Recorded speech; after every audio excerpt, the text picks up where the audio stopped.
நீங்க இப்போ ஃபாதர்ஸ் டே ஸ்டேட்டஸ் வைக்கல அப்படின்னு உங்க வீட்ல யார் கேட்டா? உங்க அப்பா கேட்டாரா?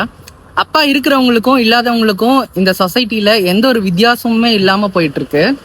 அப்பா இல்லாதவங்களை கேட்டு பாருங்க, அந்த வலியும் வேதனையும் பிரிவும் எவ்வளவு கொடுமை அப்படின்னு. நரகங்க. நான் என்ன சொல்ல வரேன்னா, நீங்க ஸ்டேட்டஸ் வைக்கிறதுலயோ ஸ்டோரி போடுறதுலயோ போட்டோவை எடிட் பண்ணி சோசியல் மீடியால அப்லோட் பண்றதுலயோ எந்த ஒரு பயனுமே கிடையாது. உங்க அப்பாங்களுக்கு தெரியவா போகுது? அப்பா இருக்கிறவங்க அவங்க கிட்ட போயிட்டு, பசங்களுக்கு அப்பானா எதிரியெல்லாம் கிடையாது. எல்லா அப்பாவுக்கும் தன்னுடைய பையன் மேல பொண்ணை காட்டிலும் ரொம்ப அதிகமா இருக்கும். ஆனா அதை காட்ட மாட்டாங்க. அவங்க கட்டுப்பாடா ஸ்ட்ரிக்டா இருந்தா மட்டும்தான் அவன் மேல வருவாங்கிற ஒரு நம்பிக்கை தான். அவங்க மனசுல எவ்வளவு ஆசை இருக்கும்.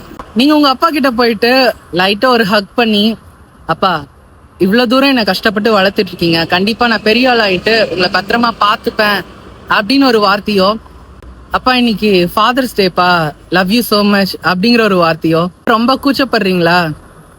ஒரே ஒரு தேங்க்ஸ், அப்பா இன்னைக்கு தந்தையர் தின வாழ்த்து, நீங்க எப்பவுமே நல்லா இருக்கணும்பா.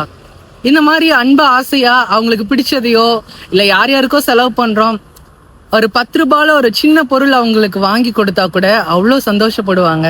அவங்களுடைய ஆசீர்வாதம் தான் நமக்கு ரொம்ப முக்கியம். சோசியல் மீடியால இல்ல தந்தையர் தின வாழ்த்து.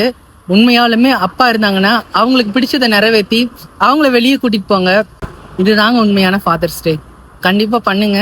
அப்பா இருக்கிறவங்க அப்பா இல்லாதவங்க கிட்ட கேட்டு பாருங்க. Thank you so much.